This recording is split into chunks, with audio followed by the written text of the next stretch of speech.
MNT news network में आप सभी का स्वागत है। आप देख रहे हैं एमएनटी न्यूज नेटवर्क का प्राइम टाइम विचार विमर्श। और प्राइम टाइम विचार विमर्श में हम रोज की तरह मूल निवासी बहुजन समाज के मुद्दे पर चर्चा करेंगे। और आज की चर्चा संविधान के बारे में है। और संविधान में एक घटक है या भाग, हिस्सा कहते हैं हम उनको, भाग 4, उसको राज्य के लिए नीति निर्देशक तत्व कहते हैं या डायरेक्टिव प्रिंसिपल्स कहते हैं, उसके ऊपर चर्चा आज होने वाली है। साथियों, एमएनटी न्यूज नेटवर्क पर जैसे कि आप सभी को पता है कि लगातार 1.5 वर्ष से हम लाइव चर्चा करते हैं विभिन्न मुद्दों पर जो मूल निवासी बहुजन समाज के साथ जुड़े हुए होते हैं, साथ ही पूरे देश और समाज के साथ भी जुड़े हुए मुद्दों पर चर्चा करते हैं। आज का जो ये मुद्दा है जिसके ऊपर हम आज चर्चा करने वाले हैं, ये केवल मूल निवासी बहुजन समाज के साथ जुड़ा हुआ नहीं है, बल्कि पूरे देश के साथ, इस देश में रहने वाले सभी नागरिकों के साथ ये जुड़ा हुआ है। और पूरे देश में जो भी राज कारोबार होता है, संविधान के माध्यम से जो भी डेमोक्रेटिक फंक्शनिंग होती है, उन सभी पहलुओं के ऊपर आज चर्चा होगी। कुछ महत्वपूर्ण मुद्दों पर हम चर्चा करने जा रहे हैं और हमारे साथ पैनलिस्ट भी इस विषय के जो जानकार हैं उनके साथ हम बातचीत करने वाले, जो आज हमें काफी आज के विषय पर जानकारी दे सकते हैं। और बहुत सारे हमारे जो सवाल हैं या डाउट्स हैं उसको वो क्लियर कर सकते हैं। इस प्रकार के पैनलिस्ट आज हमारे साथ हैं। साथियों, जो हमारे साथ जुड़ रहे हैं फेसबुक पर, उनसे हम रिक्वेस्ट करेंगे कि इस वीडियो को आपकी खुद की टाइमलाइन पर आप इसको शेयर कीजिए, वहां से आप इसको देखिए, ताकि आपके मित्र, आपके परिवार के साथी मित्र भी इस कार्यक्रम के साथ जुड़ जाए। और फेसबुक पर अगर आप विभिन्न ग्रुप में हैं तो उस ग्रुप में भी इस वीडियो की लिंक को आप शेयर कीजिए। अगर यूट्यूब से इस कार्यक्रम को आप देख रहे हैं तो यूट्यूब के भी साथियों को हम यही रिक्वेस्ट करेंगे, इस वीडियो की लिंक को आप शेयर कीजिए। व्हाट्सएप, टेलीग्राम, मैसेंजर, जो भी मैसेजिंग का साधन आप इस्तेमाल करते हैं, वहां से अपने साथी मित्रों तक इस कार्यक्रम की जानकारी भेजिए। जैसे कि आपको बताया हमने कि ये जो नीति निर्देशक तत्व के ऊपर चर्चा हम करने वाले हैं, तो नीति निर्देशक तत्वों के बारे में हम आपको बताएंगे कि भारत का जो संविधान का जो भाग 4 जिसको कहते हैं, उसमें भाग 3 और 4 जो है, भाग 3 जो है मौलिक अधिकारों से संबंधित है और भाग 4 जो है नीति निर्देशक तत्वों से संबंधित है। और इसमें जो उसके प्रावधान है, इसको कहा जाता है कि ये प्राण है, मौलिक अधिकार और नीति निर्देशक तत्व जो है भारत के संविधान का, पूरे भारत की पूरी यंत्रणा का, लोकतांत्रिक व्यवस्था का ये प्राण है, उसकी जान है, ऐसा कहा जाता है। अगर इनको निकाल दिया जाए तो ये देश नहीं रहेगा, मर जाएगा, इस प्रकार की बात भी बताई जाती है।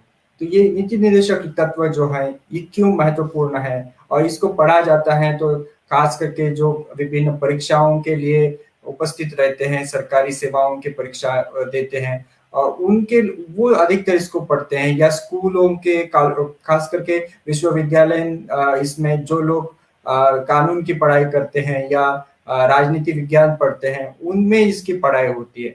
तो क्या आम लोगों को इसको जानना जरूरी नहीं है कि क्या नीति निर्देशक तत्व है, क्यों ये जरूरी है, अगर जरूरी है तो क्यों जरूरी है? ये बहुत सारी बातें गंभीर है जिसके ऊपर आज हम विस्तार से चर्चा करेंगे।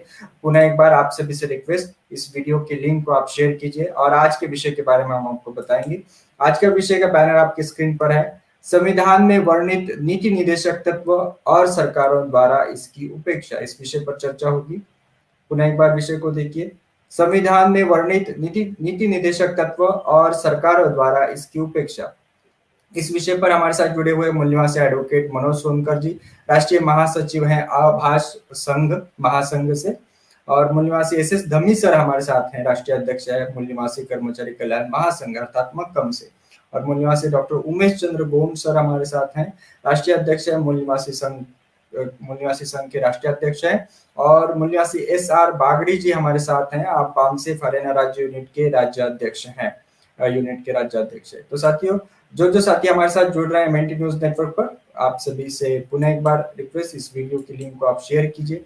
अगर आपको आवाज सही से पहुंच रही है आप तक तो कृपया कमेंट बॉक्स में आप लिखिएगा आवाज सही से पहुंच रही है या नहीं पहुंच रही है, और वीडियो भी आपको अगर साफ साफ दिख रहा है कि नहीं दिख रहा है वो भी आप लिखते रहें।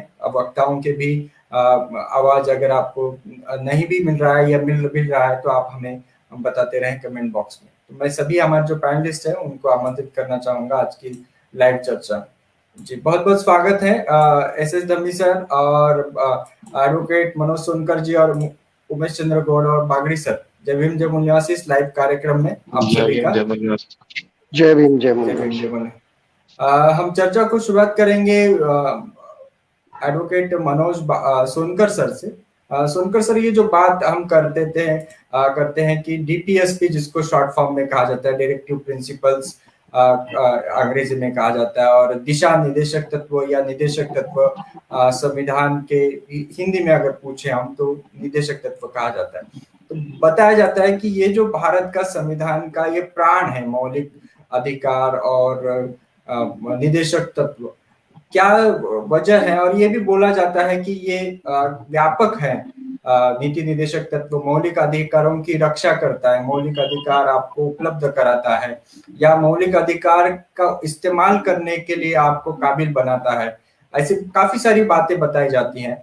तो संक्षिप्त में आपको शुरुआत में 2-3 मिनट में हम जानना चाहेंगे कि ये नीति निदेशक तत्वों का स्थान क्या है भारत के संविधान में और ये क्यों महत्वपूर्ण है। संक्षिप्त में शुरुआत में हम जानना चाहेंगे, फिर आगे विस्तार से आज के विषय पर आपसे चर्चा करेंगे। जी एडवोकेट सुनकर सर।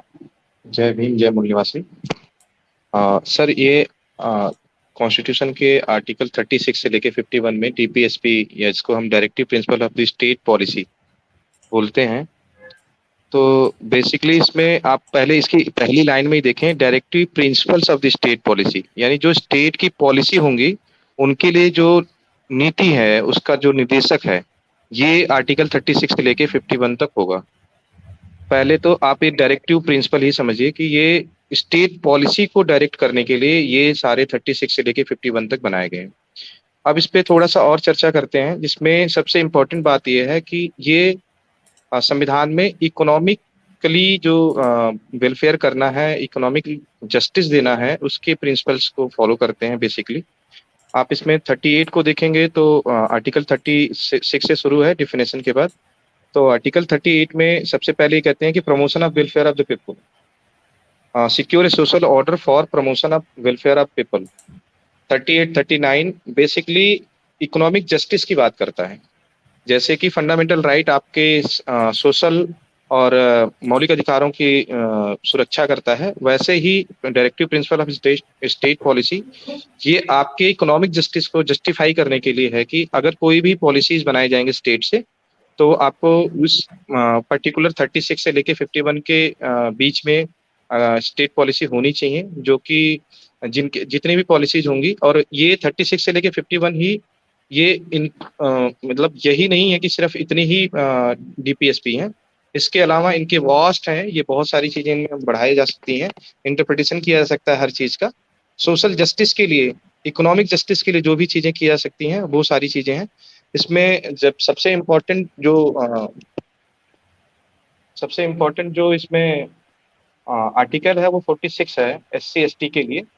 अगर हम आर्टिकल 46 की बात करते हैं तो SC ST स्पेसिफिक उनके एजुकेशन की बात करता है।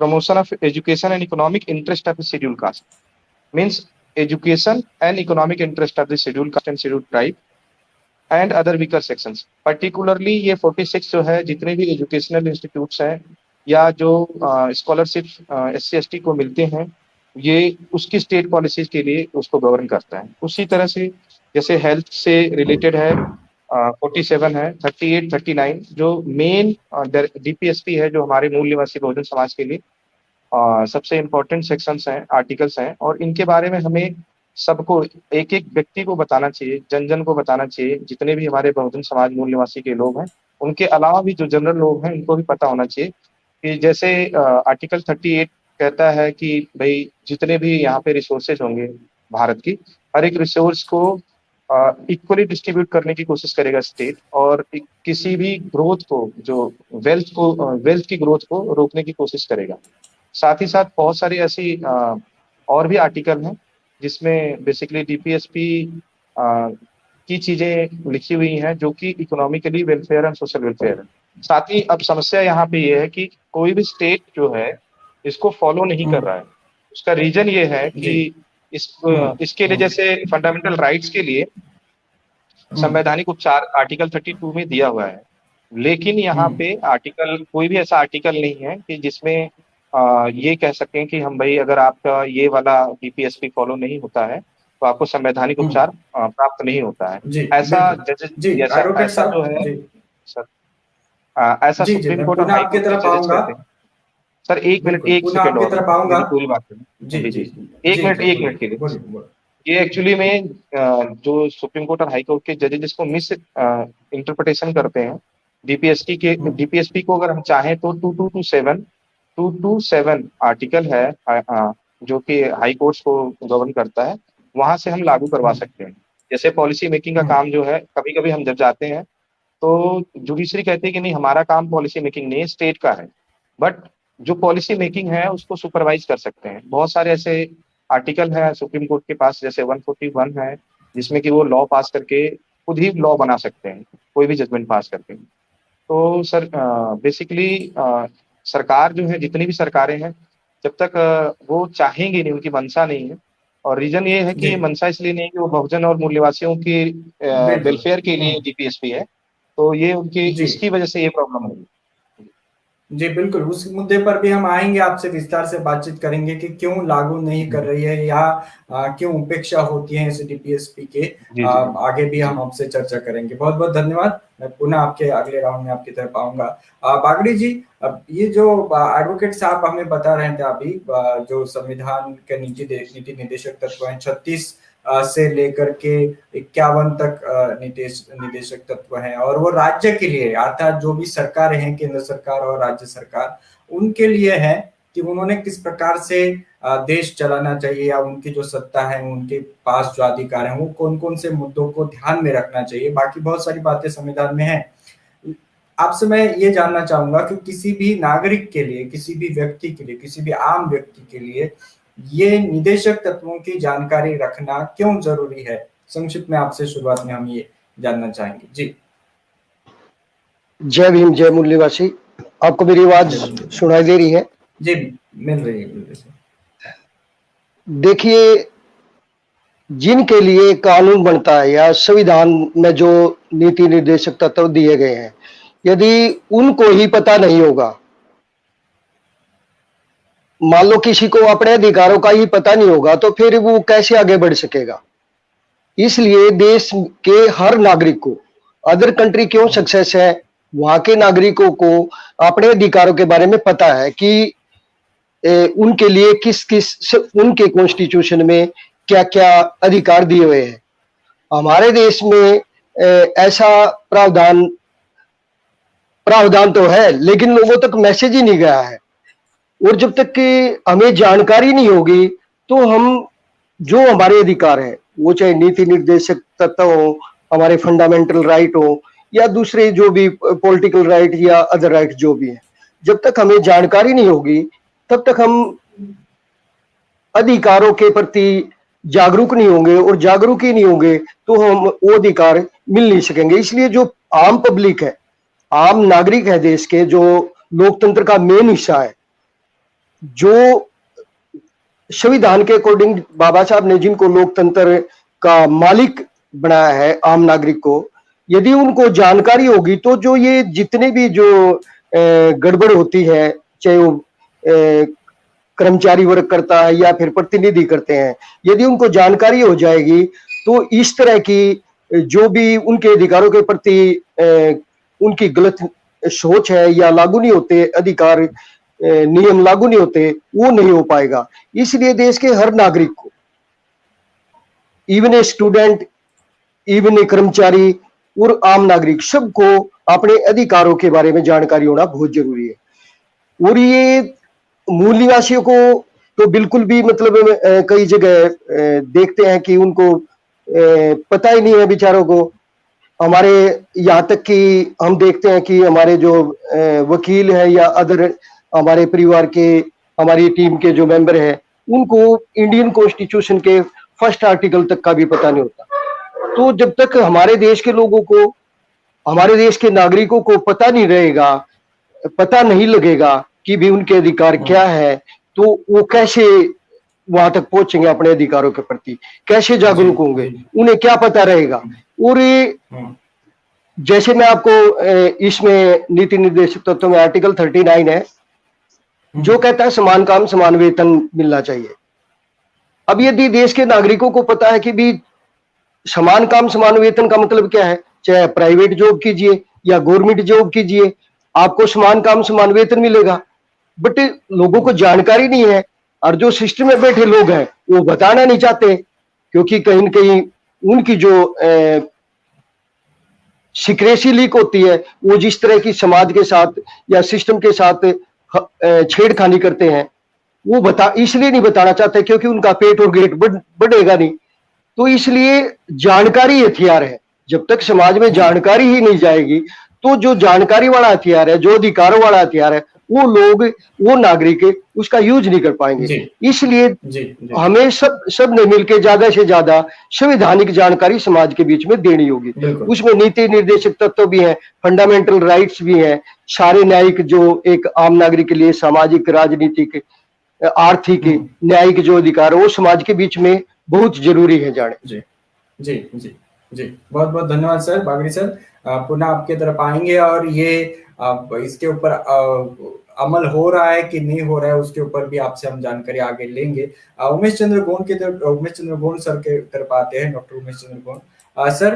आप जो देश के विद्यार्थी, युवा और महिला, उनको देश भर में संगठित कर रहे हैं और संविधान के अनुसार लोगों ने काम करना चाहिए, सरकारों ने काम करना चाहिए, इसके ऊपर अधिक आप जोर देते हैं। मैं आपसे जानना चाहूंगा कि ये जो नीति निर्देशक तत्व हैं, संविधान के डायरेक्टिव प्रिंसिपल्स हैं, इनको समाज में कितना समझा जाता है, मतलब कितनी जानकारी लोगों के बीच में इसके ऊपर है? एक तो जानकारी हम लेना चाहेंगे क्योंकि इसका ये जोड़ा जाता है संबंध भारत के जो चुनाव में आपका जो घोषणा पत्र आता है, बहुत सारे राजनीतिक दल घोषणा पत्र देते हैं और अभी ये बात चल रही है कि घोषणा पत्र को ये निर्देशक तत्वों के साथ परखा जाना चाहिए, इसके साथ देखा जाना चाहिए। तो आपका जो ऑब्जर्वेशन है वो क्या कहता है? आप कितना समाज में जो जागृति है उसके बारे में आप क्या टिप्पणी करना चाहेंगे शुरुआत में सर? धन्यवाद प्रदीप जी। देखिए, हम लोगों ने अभी 72वां लोकतंत्र गणतंत्र दिवस मनाया है और इस 72 साल में भारत सरकार या प्रदेश सरकार या किसी स्कूल कॉलेज के द्वारा, किसी इंस्टीट्यूशन के द्वारा जन गण मन के बाद या उससे पहले भारतीय संविधान की उद्देशिका ही नहीं पढ़ाई गई, उसका ही पाठ नहीं हुआ। जब उसका पाठ ही नहीं हुआ तो लोग संविधान जैसी मोटी 396 आर्टिकल की किताब को क्या समझे? तो ये जो चीज रखी, अब इसमें कमी किसकी कही जाएगी? सरकार जो चला रहे हैं, सरकार में जो शासक वर्ग बैठा है वो चाहता ही नहीं कि यहाँ का मूल निवासी बहुजन समाज, जिसकी संख्या लगभग 90% है इस देश में, वह इस चीज को जाने और समझे। क्योंकि अगर ये 90% का समाज भारत के संविधान को समझ जाता, जान जाता, तो वो कल से अपने अधिकारों की बात करना शुरू कर देता। उसके अधिकारों पे जो कुठाराघात हो रहे हैं उसके प्रति वह संघर्ष करने को उतारू हो जाता। ऐसी स्थिति न पैदा हो, इसलिए लोगों ने संविधान तो दूर, उसकी प्रस्तावना या उद्देशिका के बारे में भी बताना उचित नहीं समझा। जबकि एनसीईआरटी की बुक में हर क्लास में किसी न किसी सब्जेक्ट के पहले पेज पर भारतीय संविधान की उद्देशिका है। और जो अभी आपने बात कही कि मैनिफेस्टो जो बने उसको जो है डायरेक्टिव प्रिंसिपल के साथ कंपेयर किया जाए कि वेदर इट्स राइट और रॉन्ग। हम कह रहे हैं कि डायरेक्टिव प्रिंसिपल्स के तहत वो कंपेयर करेंगे जो डायरेक्टिव प्रिंसिपल्स या फंडामेंटल राइट्स को समझे होंगे। लेकिन एक आम व्यक्ति जो केवल यह समझ ले कि ये जो मैनिफेस्टो आया है, इस मैनिफेस्टो में हम कहाँ हैं, न्याय स्वतंत्रता, समता, ये जो 3 कीवर्ड दिए हैं, बंधुता ये चौथा कीवर्ड है। ये जो भी मैनिफेस्टो बन रहा है इस पर ये क्या प्रभाव डालेगा। यानी सीधी सी बात हम कहें तो संविधान की प्रस्तावना ही पूरे भारतीय संविधान के लिए एक कसौटी है। जब व्यक्ति को ये 4 चीज ही नहीं पता है तो आगे वो क्या सोचेगा, क्या समझेगा। इसलिए आम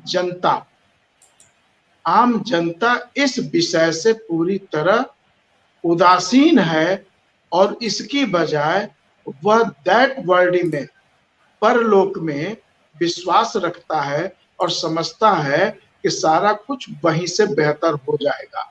जबकि इस लोक के अंदर, इस वर्ल्ड के अंदर सब कुछ, स्पेशली भारत के अंदर, इस संविधान से संभव है कि आपको सुख मिले, दुख मिले, अथवा आपका कल्याण हो या आप गर्त में चले जाएं, ये इस संविधान से ही संभव है। लिहाजा जो इस समय हम लोगों ने 1 जनवरी 2019 से भारतीय संविधान, सम्मान, सुरक्षा और संवर्धन, ये जो रणनीति अपना करके जो हम जनता के बीच में इसकी जागरूकता पैदा कर रहे हैं, उसका असर धीरे धीरे दिखेगा। लेकिन आप समझिए कि अभी जनता हमारे मीटिंगों के प्रति बहुत सचेत नहीं है, वह कहीं न कहीं उदासीन है। उनके अंदर राश और रंग का उमंग भरा हुआ है। वो कॉन्स्टिट्यूशन या आपके भाषण को सुनने के लिए उतना उतावले नहीं होते जितना कि आपके प्रोग्राम में डांस और म्यूजिक के लिए उतावले होते हैं। फिर भी हम लोगों का प्रयास रहता है येन किरण प्रकारेण उनको हम ये इंजेक्ट कर सके कि भारत के संविधान क्या है, उसमें प्रदत्त हमारे अधिकार क्या हैं और सरकारों को क्या दिशा निर्देश हैं जिससे यह देश या राज्य कल्याणकारी राज्य बन सके, इनके बारे में हम बताने का भरपूर प्रयास करते हैं। अगली बार। जी जी जी जी, बहुत बहुत धन्यवाद सर। पुनः आपकी तरफ हम आएंगे। बहुत बहुत धन्यवाद। धमी सर हमारे साथ हैं। सर, ये जो बात अभी हमारे एडवोकेट साहब ने भी बताई, डायरेक्टिव प्रिंसिपल्स के बारे में, दिशा निर्देशक तत्वों के बारे में, लोगों को आमतौर पर ये लगता है कि जो भी उनको मिल रहा है वो राजनीतिक दलों ने जो घोषणाएं की उसके आधार पर मिलता है, या उनका जो सांसद या विधायक होता है वो जो बोलते हैं उनसे ये सब मिलता है, ऐसा लोगों को लगता है। लेकिन ये प्रतीत होता है कि निर्देशक तत्वों के बारे में लोगों को पता ही नहीं है कि उनको कहाँ से क्या मिल रहा है। संविधान के माध्यम से जो व्यवस्था की गई है, तो ये व्यवस्था का क्या महत्व है संवैधानिक दृष्टि से, हमारे संविधान निर्माताओं की दृष्टि से, क्यों किस प्रकार से देश चलता है निदेशक तत्वों के इस पर, और सभी ने इसके ऊपर क्यों ज्यादा ध्यान रखने की आवश्यकता है, कौन से खास मुद्दे हैं? जी sir. Okay, thank you Pradeep. पहले कुछ बेसिक कंसेप्ट्स जो होते हैं उनको समझना चाहिए। जी। पहले बात ये कि संविधान का जो गेटवे होता है वो प्रियम्बल होता है। संविधान के अंदर कुछ भी आप समझना चाहते हैं तो पहले प्रियम्बल को समझना जरूरी है। प्रियम्बल क्या है? किन उद्देश्यों को प्राप्त करना है वो प्रियम्बल जो है वो डिक्लेयर करता है, घोषित करता है। अब ये प्रियम्बल अगर निकाल दिया तो संविधान सब खत्म। इसलिए जो प्रियम्बल है वो बहुत, ये कह सकते हैं कि वो दरवाजा है जहां से संविधान के अंदर आपको घुसना होता है। अक्सर कर होता क्या है, संविधान के अंदर की जब हम व्याख्या करते हैं तो प्रियम्बल को छोड़ देते हैं, जबकि प्रियम्बल हमेशा ध्यान में रखना चाहिए।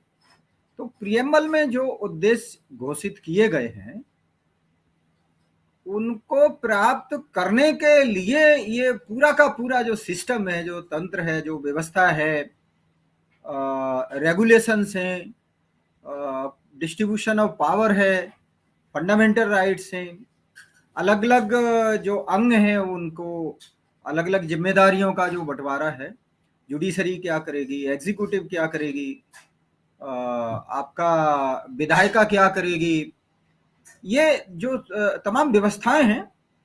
और इसी तरीके से ये नीति निर्देशक जो सिद्धांत हैं, जो सरकारें काम करेंगी, चाहे वो केंद्र की सरकार हो, राज्य की सरकार हो, स्थानीय सरकार हो, या सरकार का कोई संविधान के अंतर्गत या विधायिका द्वारा बनाया गया कोई और तंत्र हो, ये सारे के सारे किस दिशा में काम करेंगे, वो सब जो पूरा एजेंडा, एक पूरा क्या बोलते हैं, योजना, सरकारों को किस तरह से चलना चाहिए, उन सरकारों के चलने की पूरी जो योजना है वो ये नीति निर्देशक सिद्धांत है। तो जब प्रियम्बल आप देखते हैं, उद्देश्यों को आप देखते हैं, तो इस देश को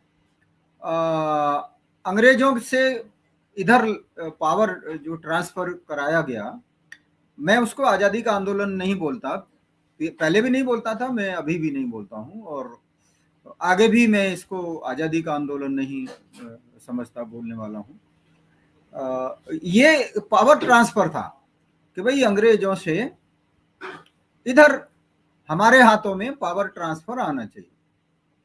उसका कारण क्या था, क्यों आना चाहिए, वो कौन से उद्देश्य हैं जो अंग्रेजों के हाथ में पावर रहने से पूरे नहीं हो रहे, तो वो उद्देश्य, वो लक्ष्य जो है वो प्रियम्बल में घोषित किए गए हैं कि हमने अंग्रेजों से पावर ट्रांसफर क्यों किया है। सो ये क्या है कि जस्टिस है, पहले तो एक राष्ट्र होना चाहिए, एक देश होना चाहिए जो गणतंत्री व्यवस्था पे हो, प्रजातांत्रिक व्यवस्था पे हो, समाजवादी देश, समाजवादी व्यवस्था, समाजवादी उपलब्धि, नीतियां, उनके लिए देश बनाना चाहिए।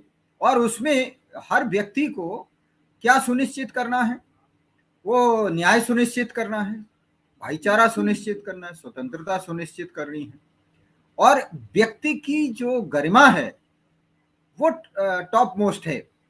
अगर व्यक्ति के संदर्भ में प्रियम्बल को देखें तो पूरा जो संविधान है वो व्यक्ति की गरिमा को सुनिश्चित करने के लिए ये संविधान हमने बनाया, अंगीकृत किया है, और ये हर व्यक्ति की जिम्मेदारी है। ये केवल सरकारों की जिम्मेदारी नहीं है। प्रियम्बल को अगर देखें तो केवल ये सरकारों की नहीं, ये संविधान हमने, हर व्यक्ति ने, हर नागरिक ने, देश के प्रत्येक नागरिक ने ये संविधान को अंगीकृत किया है, माना है। तो इसका मतलब खाली सरकारों तक आप चले जाएं तो ऐसा नहीं है। इससे जाहिर क्या होता है कि ये जो आपने नीति निर्देशक सिद्धांत जैसा हमारे एडवोकेट मनोज ने आपको बताया पढ़ करके, तो इसमें एक चीज है कि ये जो नीति निर्देशक सिद्धांत हैं, इसकी संवैधानिक स्थिति क्या है, कानूनी स्थिति क्या है। तो कानून स्थिति संविधान के तहत ये है कि आप किसी अदालत में जाकर नीति निर्देशक सिद्धांतों को लागू करवाने के लिए मुकदमा नहीं दायर कर सकते। लेकिन अब सरकारें जो नीति बनाएंगी, कानून बनाएंगी लोगों के कल्याण के लिए, welfare of the public, welfare of the people, क्योंकि हम वेलफेयर स्टेट हैं, कल्याणकारी राज्य हैं, तो लोगों के कल्याण करने के लिए सरकारें जो भी योजना बनाएंगी, जो भी कानून बनाएंगी, उनका आधारभूत जो सिद्धांत है वो ये नीति निर्देशक सिद्धांत है। ये संविधान ने कुछ घोषित किया हुआ है। अब बाबा साहब ने इस पर जो संविधान सभा में भाषण दिया, इसका महत्व जो समझाया, वो बाबा साहब, क्योंकि जब ये पेश हुआ था, जब इस पर चर्चा हुई, तो बहुत सारे सवाल थे कि भाई जब इसको अदालतों के जरिए सरकारों को मजबूर नहीं कर सकते तो इनका फिर संविधान में होने का फायदा क्या है। इस तरह की बहुत सारे सवाल संविधान सभा में सदस्यों ने पूछे थे। उनका बाबा साहब ने विस्तार से उत्तर दिया, और बाबा साहब ने कहा कि ये सही है कि इनको फंडामेंटल राइट्स जो हैं, मूलभूत जो अधिकार हैं, उनकी तरह इनके पीछे संवैधानिक शक्ति नहीं है, फोर्स नहीं है, कि न्यायपालिका में जाकर आप उच्च न्यायपालिका में जाकर आप इनको लागू करवाने के लिए सरकारों को आदेश दिलवा सके। लेकिन ये सिद्धांत जो है सरकारों के लिए उससे भी ज्यादा ये जरूरी है और ये जनता निर्भर करेगी। ये लोगों को ये तय करना होगा कि सरकारें जो काम कर रही हैं, सरकारें जो नीतियां बना रही हैं, सरकारें जो कानून बना रही हैं, वो नीति निदेशक सिद्धांतों के अनुसार बना रही हैं कि नहीं बना रही। अगर नहीं बना रही तो सरकारों से वो सवाल कर सकते हैं। वो कहेंगे कि भाई ये जो तुमने नीति बनाई, ये जो कानून बनाया, ये कानून, ये नीति, ये योजना, ये नीति निदेशक सिद्धांत के अनुसार नहीं है, अर्थात संविधान के अनुसार नहीं है। संविधान जो चाहता है, संविधान जैसा सरकारों से अपेक्षा करता है वैसा नहीं है। तो सरकारों ने अभी तक कानून बहुत बनाए हैं, नीतियां बहुत बनाई हैं। केंद्र सरकार का अपना एक दायरा है, संविधान ने केंद्र सरकार के कर्तव्य जो है वो निश्चित किए हुए हैं। इसी तरह राज्य सरकारों के कर्तव्य निश्चित किए हुए हैं। तो राज्य सरकारों के जो कर्तव्य हैं उनके तहत राज्य सरकारें जो नीतियां बनाती हैं, जो योजना बनाती हैं, राज्य सरकारें जो कानून बनाती हैं, उनको लागू करती हैं, तो उनको ये नीति निदेशक सिद्धांतों का ध्यान रखना पड़ेगा। इसी तरह केंद्र सरकार को रखना पड़ेगा। और जहां दोनों सरकारों की जिम्मेदारी है, जिसको हम कंकरेंट लिस्ट बोलते हैं, समवर्ती सूची बोलते हैं, उन विषयों पर दोनों सरकारों को ध्यान रखना पड़ेगा। तो इसीलिए जब मैं क्योंकि इसका हिस्सा हूं नीति बनाने का, कानून बनाने का, तो मैं आपको ये प्रैक्टिकल आपको जानकारी देना चाहता हूं। हम नीति होती क्या है, थोड़ा सा ये और आपको क्लियर कर दूं। कोई भी नीति या कानून पहले नीति बनता है, फिर नीति को कानून में बदला जाता है। तो नीति बनाई क्यों जाती है, यानी कोई भी कानून अगर आपके सामने या नीति आपके सामने है, बनाई क्यों जाती है, वो तो उसका सिंपल सा मतलब जो समझना है वो ये है कि कोई भी एक समस्या है, उस समस्या को सुलझाने के लिए एक तंत्र खड़ा करना पड़ता है, एक पूरी मशीनरी विकसित करनी पड़ती है। एक मशीनरी के लिए उसमें वित्त का व्यवस्था होनी चाहिए और उसका एक पूरा जो क्रियान्वयन का एक प्रोसीजर है, मतलब प्रक्रिया है, वो सुपरिभाषित प्रक्रिया होनी चाहिए। उसकी मॉनिटरिंग के लिए व्यवस्था होनी चाहिए और उसमें जो लोग उसको ईमानदारी से लागू नहीं करें तो उनके लिए सजा का प्रावधान होना चाहिए, उत्तरदायित्व तय होना चाहिए। तो ये एक नीति होती है जो किसी भी एक निश्चित समस्या का, विशिष्ट समस्या का समाधान करने के लिए बनाई जाती है और फिर बाद में उसको विधायिका के माध्यम से, चाहे राज्य की विधानसभा हो, विधान परिषद हो या आपका जो संसद है, कोई भी विधायिका है, जिस स्तर की नीति है उस स्तर की विधायिका उसको फिर कानून का रूप दे देती है। और फिर कानूनी प्रक्रिया में जब जाते हैं तो वो एक अलग तरीके से उस पर विचार होता है, विश्लेषण होता है और उसमें बहुत सारे बदलाव नीति में हो जाते हैं। तो ये जो नीति निदेशक जो सिद्धांत हैं, ये नीति निदेशक सिद्धांतों के बारे में बाबा साहब ने बहुत स्पष्टता से कहा है कि जनता को जागरूक होना जरूरी होगा और ये जनता ही तय करेगी कि ये नीति निदेशक सिद्धांत फंडामेंटल राइट से भी ज्यादा संवैधानिक शक्ति रखते हैं।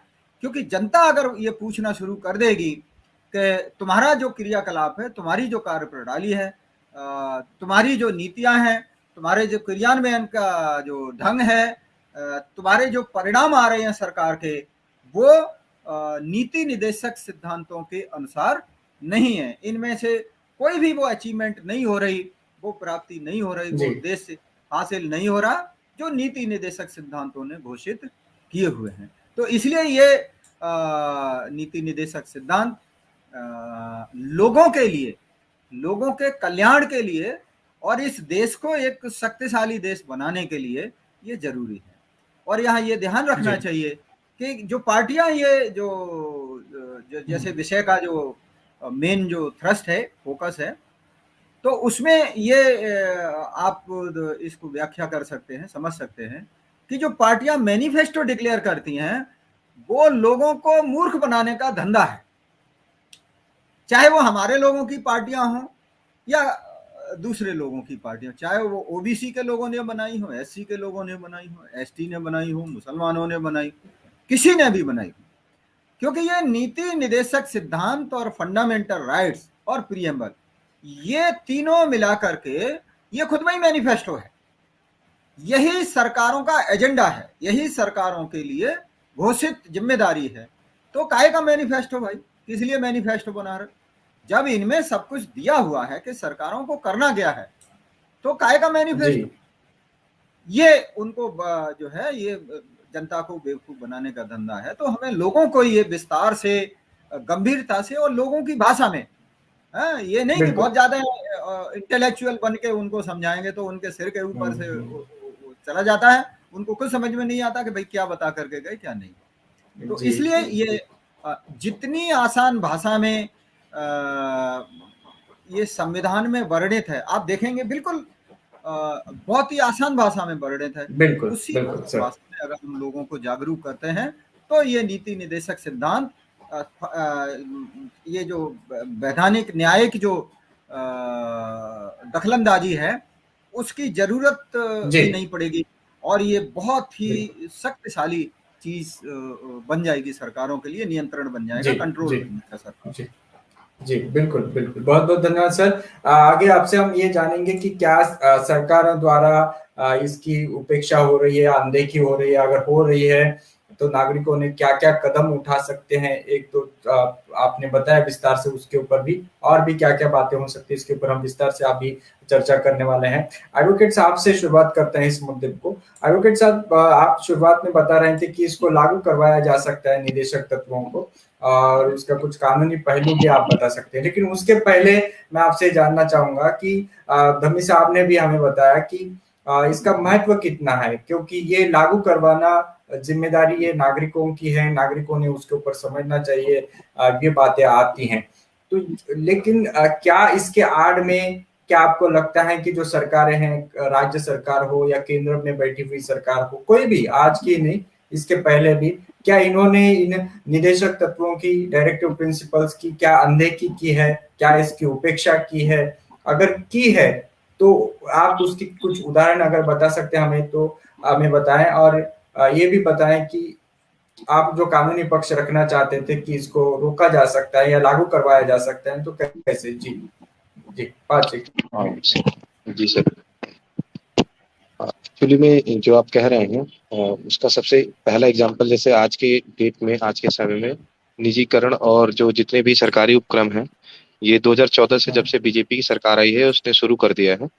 तो उसका सबसे पहला जो सबसे हम इम्पोर्टेंट बात है उसमें है, अगर हम आर्टिकल 39 सब क्लॉज सी पढ़ते हैं, उसको देखते हैं, तो उसमें लिखा है that the operation of economic system does not result in the concentration of wealth.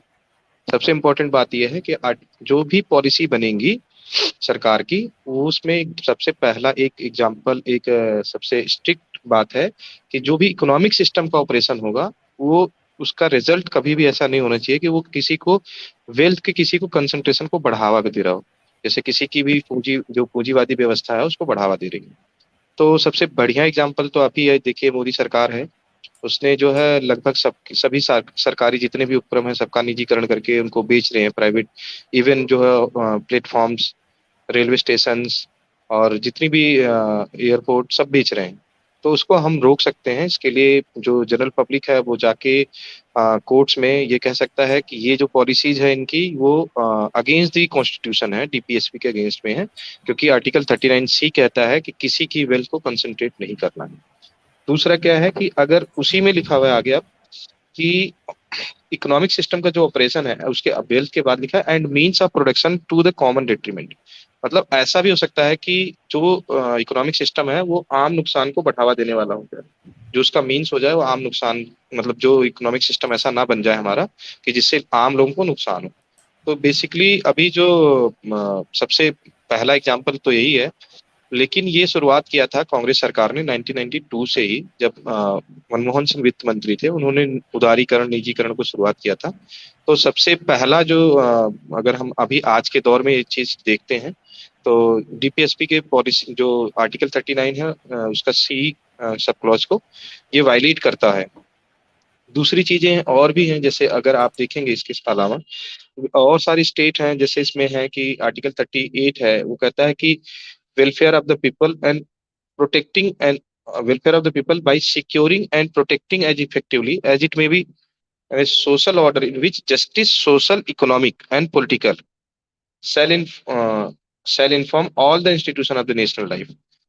इसका मतलब ये हुआ कि जितने भी वेलफेयर होने चाहिए, मतलब जो भी हम स्टेट जो है प्रमोट करेगा किस चीज के कल्याण के लिए, ये politically, economically and social welfare हो जिससे लोगों का, वो उसको प्रमोट करेगा सरकार, स्टेट। लेकिन कोई भी सरकार सोशली प्रमोशन तो करती है लेकिन इकोनॉमिक प्रमोशन नहीं करती है, अभी तक जितना मुझे भी पता चला है 70 सालों में, 75 सालों में, जबकि देश अभी जितनी भी चीजें हुई हैं, चाहे वो कांग्रेस की सरकार रही हो, चाहे वो जितनी भी सरकारें, बीजेपी की सरकार है या फिर जनता दल की सरकार रही है, चाहे वो किसी की भी सरकारें रही, सेंट्रल में या स्टेट में, उन्होंने कोई भी ऐसी पॉलिसी लागू नहीं की है जिससे इकोनॉमिक वेलफेयर की बात हो।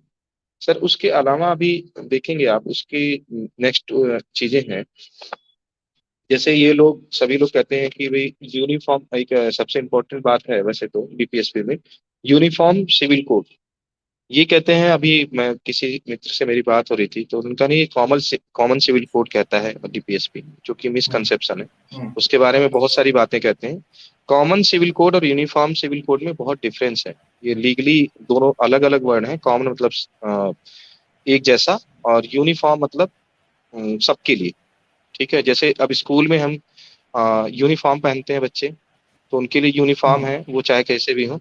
तो वो सिविल कोड अभी इसको हम थोड़ा सा और देखेंगे तो हिंदू मैरिज एक्ट जो है, बाबा साहब ने हिंदू कोड बिल में जब लिखा, तो वहां पे अगर हम थोड़ा सा उसको एलोबरेट करेंगे तो एक चीज और समझ में आएगी हमें, कि वहां पे उन्होंने कहा कि जो आपका कस्टम है उसको आपको फॉलो करना है, कस्टम सुप्रीम होगा, ना कि ये लॉ जो हिंदू मैरिज एक्ट है मीन्स। और जैसे हिंदू सक्सेशन एक्ट है, जैसे मान लीजिए मेरा कस्टम है कि मैं किसी एक पर्टिकुलर तरीके से मैं शादी करता हूँ, मेरे जो पूर्वज मेरे रिवाज में है, तो उसको फॉलो करूंगा मैं, मुझे और कोई कस्टम फॉलो करने की जरूरत नहीं पड़ेगी, ठीक है। तो बेसिकली जो डीपीएसपी है, इसको किसी भी सरकार ने लागू नहीं किया है ढंग से। और सबसे इम्पोर्टेंट मेरा ऐसा मानना है कि सबसे जो इम्पोर्टेंट बात है वो ये है कि डीपीएसपी के बारे में आम जनता को पता ही नहीं, इवन बहुत सारे पढ़े लिखे लोगों को भी नहीं पता है। तो जब तक हम इस डीपीएसपी के बारे में चर्चाएं नहीं करेंगे, लोगों को बताएंगे नहीं कि भाई आपके अधिकार हैं, ये चीजें हैं, और आप सरकारों से जब भी पॉलिसी बने, जो भी पॉलिसी बनाता हो, जैसे अभी सर बता रहे थे कि जो भी ये हम बताते हैं मैनिफेस्टो होता है पार्टियों के, तो जैसे अभी मैनिफेस्टो आया था कि भाई सबको 15-15 लाख रुपए देंगे, तो वो मैनिफेस्टो और दूसरी पार्टियों के भी जितने भी मैनिफेस्टो हैं वो सब सही एकदम सर के शब्दों में ही लॉलीपॉप है, और बेवकूफ बनाने का एक, मतलब अगर अदरवाइज इसको ना ले तो बेवकूफ बनाने का एक तरीका है कि भाई हमने मैनिफेस्टो कर दिया और मैनिफेस्टो में ये चीजें हमने कह दी, अब करेंगे कहाँ से कुछ नहीं पता है। वो डीपीएसपी के अगेंस्ट में है, ये भी नहीं पता है, क्योंकि आम जनता को पता नहीं है।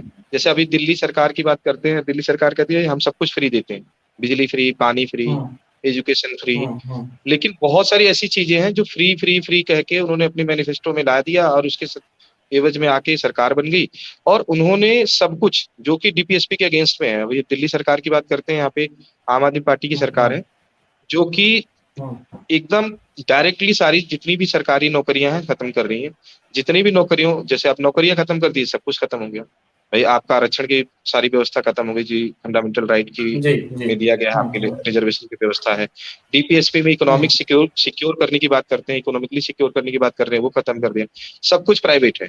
आप यहाँ पे कॉन्ट्रैक्ट बेस पे अभी जितनी भी वैकेंसीज निकलती हैं यहाँ पे, चाहे वो ग्रेड 4 की हो, सी की हो, बी की हो, सब कॉन्ट्रैक्ट बेस पे है, आपको कॉन्ट्रैक्ट बेस पे लगा। एडवोकेट साहब, जी सर, जी मैं आपसे ये जानना चाहूंगा जी जी आपसे ही मैं जानना चाहूंगा कि आपने शुरुआत में कहा था कि इसको कोर्ट के माध्यम से कुछ बातें हम सरकार को हाँ कह जी जी सकते हैं जी, कि मैं इसको उसी पे आ रहा लागू था, करें। उसी पे आ रहा था। तो हाँ, जी उसके जी जी, बारे में 2 मिनट में बताएं हमें, फिर हम आगे बढ़ेंगे बस बस उसमें। बस मैं उसी पे आ रहा था। जैसे कि अभी हम्म मैं एक एग्जांपल देना चाहूंगा। 1996 में एक जजमेंट आया था, Vishakha versus union of India, जो कि वर्क प्लेस पे जितने भी औरतें काम करती हैं उनके लिए गाइडलाइंस थी सेक्सुअल हरेसमेंट से रिलेटेड। ये ऐसा हम्म कोई भी पॉलिसी अभी सरकार ने अभी तक भी शायद नहीं बनाई है, एग्जैक्टली मुझे एग्जैक्ट नहीं याद है अभी। लेकिन 1998 हम्म में Vishakha versus union of India में सुप्रीम कोर्ट ने गाइडलाइंस दिया था कि भाई जो वर्क प्लेस पे जो सेक्सुअल हैरेसमेंट होता है औरतों के साथ, विमेन के साथ में, उसके लिए आप हम्म कमेटियां बनाओगे, आप ये गाइडलाइंस इशू किया था। तो वो जैसे हम्म उसके लिए अब एक्चुअल में प्रॉब्लम कहाँ होती है, जब भी हम कोई भी जाते हैं जानकारी ना अभाव के अभाव में, कोई भी जाएगा टीपीएसपी की बात आएगी, हाई कोर्ट्स कहती है directly it's a policy matter, हम इसमें कोई भी इंटरफेयर नहीं कर सकते। लेकिन पॉलिसी हम्म मैटर होते हुए भी अगर वो कॉमन कॉज के लिए है, अगर वो अगेंस्ट दी कॉन्स्टिट्यूशन नहीं है, तो article hmm 141 and 226 and 227 of the high court, और मतलब हाई कोर्ट को पावर देता है, 141 सुप्रीम कोर्ट को पावर देता है, जिसमें कि वो पूरे स्टेट के लिए गाइडलाइंस बना सकते हैं, पूरे देश के लिए गाइडलाइंस बना के दे सकते हैं कि भाई हम खुद बता रहे हैं कि ये आपके कॉन्स्टिट्यूशनल चीजें होनी चाहिए जो आप नहीं कर रहे हो। तो जब तक आप लॉ नहीं हम्म बनाते, जब तक आप पॉलिसी नहीं बनाते हैं, तब तक ये वाली गाइडलाइंस हमारी चलेंगी। सबसे बढ़िया एग्जांपल हम्म उसमें Vishakha versus union of India है, 1998 में हम्म जजमेंट आई थी।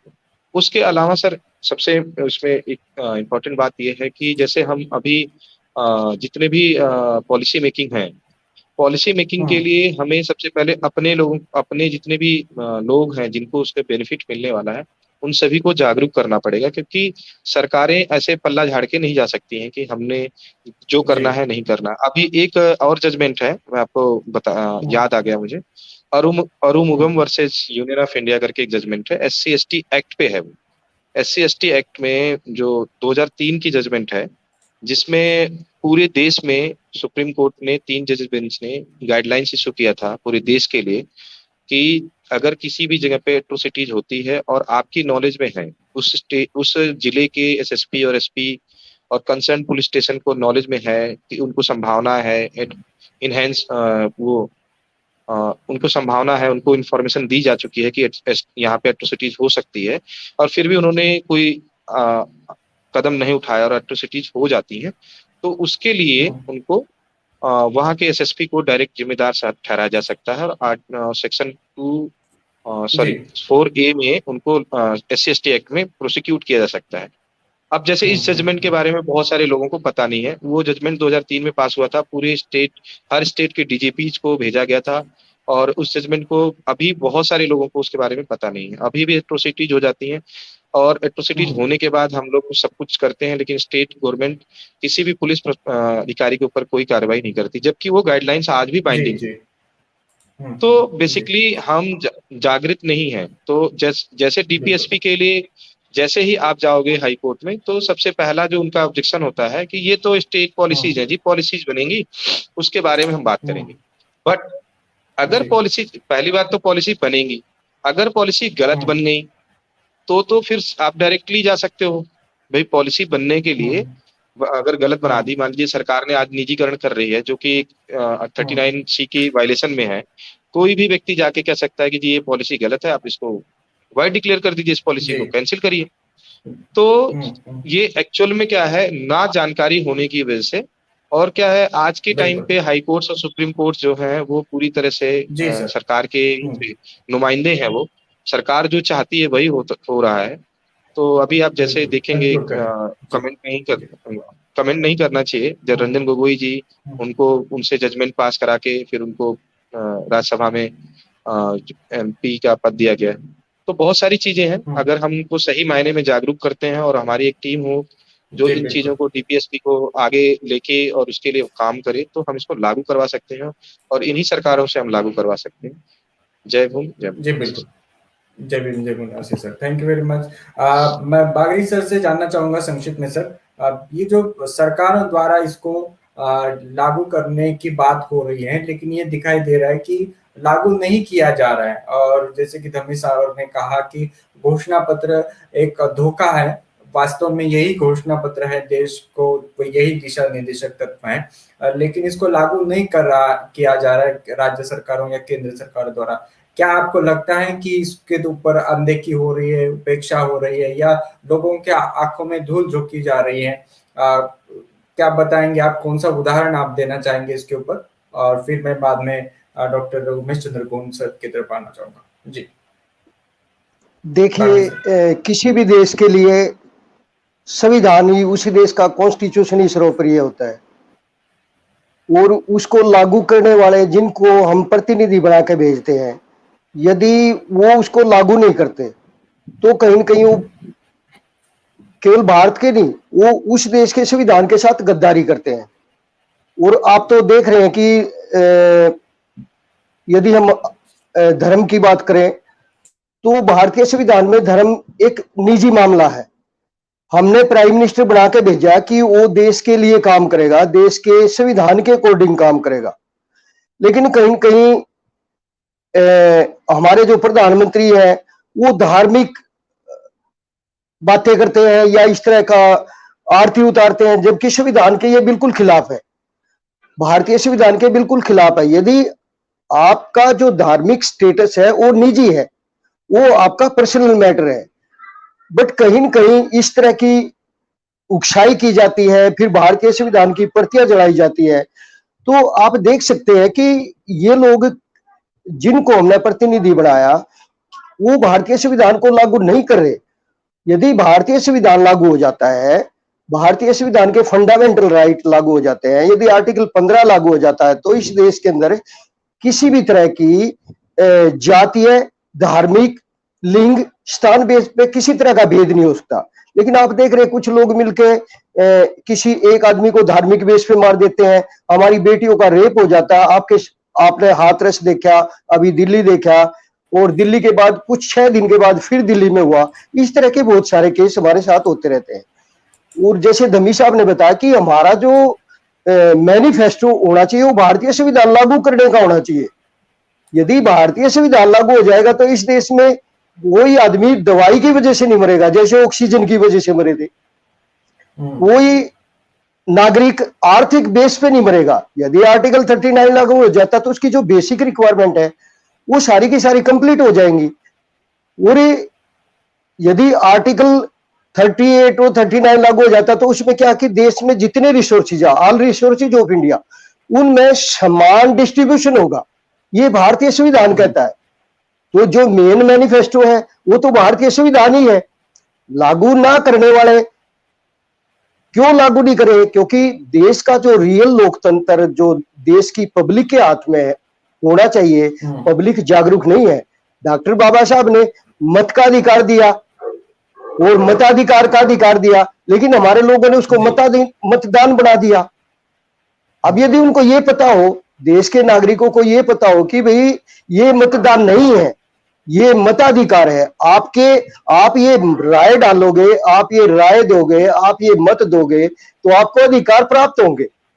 तो रियल में जो है वो जानकारी नहीं है, और ये जानकारी समाज के बीच में देनी पढ़े लिखे लोगों की जिम्मेवारी थी। इसलिए जिन्होंने जिम्मेवारी निभानी थी, डॉक्टर बाबा साहब ने भी कहा कि भी मुझे पढ़े लिखे लोगों ने कहीं न कहीं पीछे धकेला या धोखा दिया।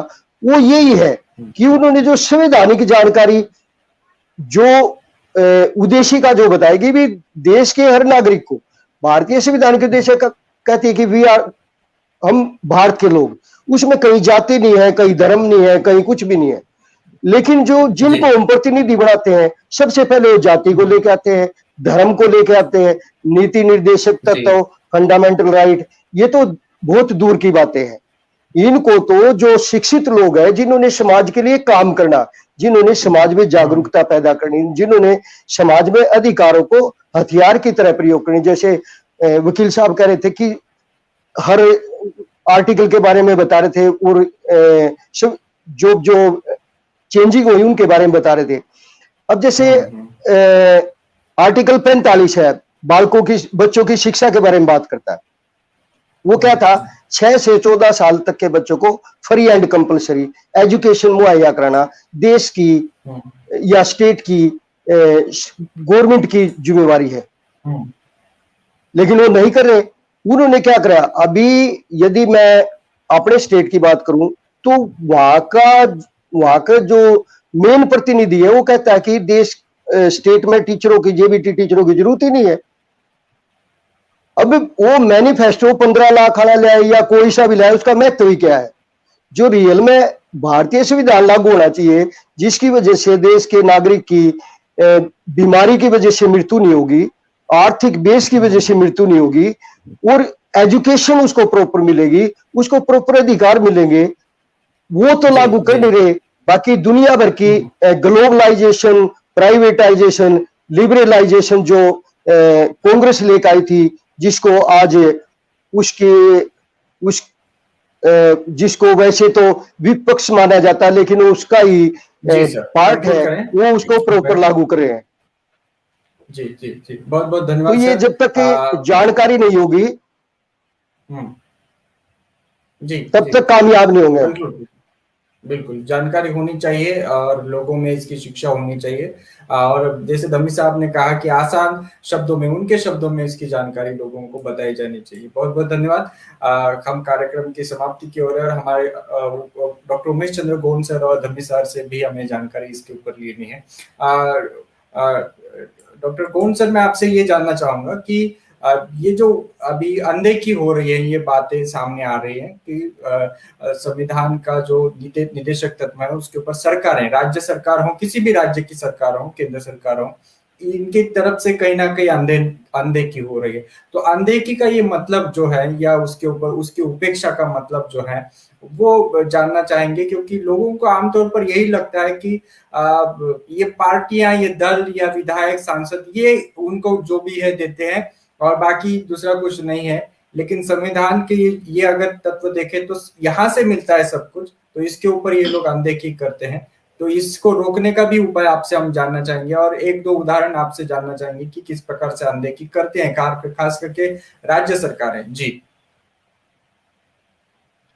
जी प्रदीप जी, देखिए सरकारें अनदेखी करती हैं, लेकिन सवाल यह है कि वो क्यों अनदेखी करती हैं, उनकी व्यवस्था क्या है। अभी जो सरकारें बैठी हुई है, ये वो सरकार है जो चतुर्वर्णी व्यवस्था के अंतर्गत चलना चाहती है। वो भारतीय संविधान से उनका कोई लेना देना नहीं है, बल्कि वो भारतीय संविधान को एक कवच की तरह अपने लिए यूज करते हैं। इसलिए ये अनदेखी करते हैं। उनको मालूम है कि स्पेशली जो डायरेक्टिव प्रिंसिपल्स है, डीपीएसपी जो है, इसको इसलिए भी अनदेखी किया जाता है कि कोई कोर्ट में जाएगा तो कोर्ट में हमारे जज बैठे हुए सीधा बोलेंगे, भाई ये तो आप इसको लेके ही नहीं आ सकते। आर्टिकल 36 से 51 तक तो आप लेके ही नहीं आ सकते कोर्ट में। और नतीजा यह है कि बस ये आधे अधूरे जानकारी के कारण इसको कोई कोर्ट में चैलेंज करने भी नहीं चाहता। जो पॉलिसी बन गई, जब बन गई तो उसमें लोग अपना हित खोजने लगते हैं। वो पूरे देश का हित नहीं खोजते, वो बहुजनों का हित नहीं खोजते, वो अपना हित खोजते हैं। उदाहरण के लिए जब एलपीजी लागू की गई, लिबरेशन, प्राइवेटाइजेशन, ग्लोबलाइजेशन, तो हमारा सर्विस क्लास क्या देख रहा था, अरे यार अभी तक तो मुझे 200 रुपए मिले, अब तो 20,000 की सैलरी हो गई। अच्छी बात है भाई, 200 से 20,000 हो गई, लेकिन तुम्हारी आने वाली पीढ़ी को नौकरी तो नहीं मिली ना उसमें, वो तो खत्म हो गई तुम्हारी लिबरेशन, प्राइवेटाइजेशन, ग्लोबलाइजेशन में। और ये क्यों किया गया? आर्टिकल 39C के अंतर्गत सरकारों ने यह सुनिश्चित करना चाहिए था कि कहीं भी धन का एकीकरण न हो। लेकिन हुआ क्या? अगर हम 91 के बाद देखें तो लिबरेशन, प्राइवेटाइजेशन, ग्लोबलाइजेशन में पूरे मार्केट प्लेयर जो है ये कॉर्पोरेट के पास आ गए। उसमें भारत सरकार या राज्य सरकार का कहीं कोई प्रतिनिधित्व ही नहीं है। उस मार्केट के अंदर इनके कंपनियों का कहीं कोई प्रतिनिधित्व नहीं है। सारा का सारा प्राइवेटाइजेशन, कॉर्पोरेटाइजेशन, इसके अंदर चला गया तो पैसा किसके पास जाएगा? मार्केट को प्ले कौन कर रहा है? अगर हमारे सो कॉल्ड इंडस्ट्रियलिस्ट या कारपोरेट ये प्ले कर रहे हैं तो निश्चित रूप से पैसा इनके पास आएगा। और अगर गवर्नमेंट प्ले कर रही है तो पैसा गवर्नमेंट के पास आएगा। गवर्नमेंट के पास आएगा तब वो अर्थ का विकेंद्रीकरण कर सकती है और लोगों के कल्याण के लिए यूज कर सकती है। लेकिन ये सरकारें नहीं चाहती, चाहे उनका पक्ष हो या विपक्ष हो, वो ये कतई नहीं चाहता कि इस पैसे को, इस अर्थ को, इस संपत्ति को भारत के लोगों के बीच पर्याप्त रूप से बांटा जाए। ऐसा वो नहीं चाहते। इसलिए ये सारी चीजें जानबूझ करके इसको नेगलेक्ट किया जा रहा है। पॉलिसी कोई गंदी नहीं है, डायरेक्टिव प्रिंसिपल लागू किया जा सकता है। और ये पहले ही कहा गया है, आर्टिकल 37 में ही कहा गया है कि ये जो है कोर्ट में कहीं इसको नहीं ले जा सकता, लेकिन ये as good as fundamental right की तरह है। और सरकार ने जब कोई भी पॉलिसी बनानी है, इसको ध्यान में रख के बनानी है। फिर क्या कारण है कि सरकारें बिल्कुल इसके विपरीत पॉलिसी बना रही हैं? इसलिए कमी हमारे लोगों में है। वो इस चीज को नहीं जानते कि ये हमें कहाँ नफा करेगा, कहाँ नुकसान करेगा। और जो चीज को नहीं जानेगा उसका संवर्धन नहीं कर पाएगा, उसका प्रिजर्वेशन नहीं कर पाएगा, उसके लिए फाइट नहीं कर पाएगा। यही कारण है कि हमारे लोग इसके लिए संगठित होकर कहीं भी आवाज नहीं उठाए, बल्कि उस व्यवस्था में अपना लाभ देखने लगे। आज निजीकरण के विरोध में जो आवाजें उठ रही हैं वो इसलिए उठ रही हैं कि नौकरी करते करते ही हमारा प्राइवेटाइजेशन हो रहा है। अगर नौकरी करते करते हमारा प्राइवेटाइजेशन नहीं होता तो भी हम नहीं आवाज उठाते। इस हद तक हम स्वार्थी हो चुके हैं। इसलिए ये सारी चीजें हैं। इतना ही नहीं, कहा गया, बाबा साहब ने भी कहा है और हमारे सारे महापुरुषों ने कहा है, शिक्षा वो विकास का पहला दरवाजा है। और देखिए बीते समय में शिक्षा पर ही बैन लगा। फुले साहब ने क्या कहा? विद्या बिन मति गेली, मति बिन नीति गेली, नीति बिन गति गेली, गति बिन अर्थ गेला। तो शिक्षा, इन्होंने शिक्षा पे बैन कर दिया, बैन कर दिया। ये जो नई शिक्षा नीति लाई गई है, इसमें हमारा मूल निवासी बहुजन समाज को बाहर ढकेल दिया गया। आर्टिकल 46 कह रहा है ना, SC ST के लिए विशेष प्रबंध किए जाएं, शिक्षा के लिए उनको ही बाहर कर दिया। विशेष प्रबंध किए जाएं उनके अर्थ के लिए, यानी उनके धन के लिए, वो धन से भी बाहर हो गया। यहाँ जो कुछ लिखा इसका उल्टा ही कर दिया। और सबसे बड़ी बात, हम दूसरों को क्या कहेंगे? हम शासक वर्ग को क्यों कोसें? कमी तो हमारी ओर है। ये सबसे बड़ी कठिनाई है। फिर भी हमें निराश होने की जरूरत नहीं है। जब से जगे तभी सवेरा, और हमने अपना काम करना है और हम अपना काम ईमानदारी से कर रहे हैं। जी प्रदीप जी, बहुत धन्यवाद सर। समय की कमी है, क्षमा चाहेंगे आपसे। और मैं धमी सर से अभी इस मुद्दे पर सीधा ये जानना चाहूंगा कि इसमें ये बार बार बताया जाता है कि निदेशक तत्व जो है ये इसलिए उपेक्षा होते हैं क्योंकि लोगों की जानकारी इसमें नहीं है, लोगों के पास इसके बारे में जानकारी नहीं है। लेकिन दूसरा एक पक्ष ये भी है कि काफी सारे कर्मचारी संगठन हैं, उनको तो कम से कम इसके बारे में जानकारी होगी, ऐसा हम मानकर चलते हैं। तो क्यों इसको लागू नहीं किया जा रहा है? और अगर लागू करने के लिए करवाने की अगर कोई प्रक्रिया है, क्या किया जा सकता है, इसके ऊपर आप हमें बताएं कि अगर राज्य सरकारों द्वारा और केंद्र सरकारों द्वारा इसकी उपेक्षा होती है और की जा रही है तो उसके ऊपर ध्यान कैसे रहे और उनके ऊपर दबाव कैसे बनाएं? जी देखो, इम्प्लीमेंटेशन और पॉलिसी बनाना, ये दोनों अलग अलग क्षेत्र है। इम्प्लीमेंटेशन निर्भर करता है कि पॉलिसी कैसी बनी। उदाहरण के तौर पे ये जो आगरा से लखनऊ का जो एक्सप्रेस वे अखिलेश के समय में बना, इसमें अधिकारियों ने वो इस ढंग से ड्राफ्ट किया था उसको कि अगर ठेकेदार उसको क्वालिटी से कंप्रोमाइज नहीं करता है और जो समय सीमा एग्रीमेंट में दी थी, एक टाइम शेड्यूल जैसे हर एग्रीमेंट में होता है, तो अगर वो उससे पहले पूरा कर देता है तो उसको इंसेंटिव दिया था उसमें। और जो अधिकारी रोड़ा बनेंगे उनके लिए भी उसमें जिम्मेदारी तय कर दी थी उसी पॉलिसी डॉक्यूमेंट में।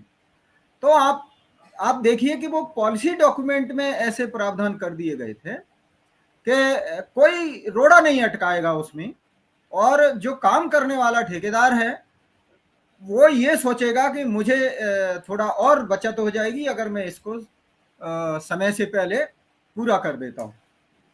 तो उसने भी पूरी जी जान लगा करके और उसको समय से पूरा करके दिया। और कोई भी पॉलिसी में इम्प्लीमेंटेशन मैकेनिज्म अगर क्रियान्वयन का विस्तार से और स्पष्ट वर्णन अगर उसमें रहता है, चाहे वो कानून का रूप ले ले या खाली पॉलिसी डॉक्यूमेंट ही रहे या योजना रहे, तो उसका इम्प्लीमेंटेशन के मैकेनिज्म में बहुत बड़ा ये छुपा रहता है कि वो पॉलिसी इम्प्लीमेंट होगी या नहीं होगी। तो अभी तक अगर किसी भी क्षेत्र में जैसे तमाम कानून बने हैं, राइट टू एजुकेशन का जैसे एक एरिया ले सकते हैं, अब उसमें माँ बाप को सजा देने का प्रावधान है, लेकिन उसके लिए तो पुलिस में एफआईआर करनी पड़ेगी। अब एफआईआर कौन करे? तो ये एक समस्या है।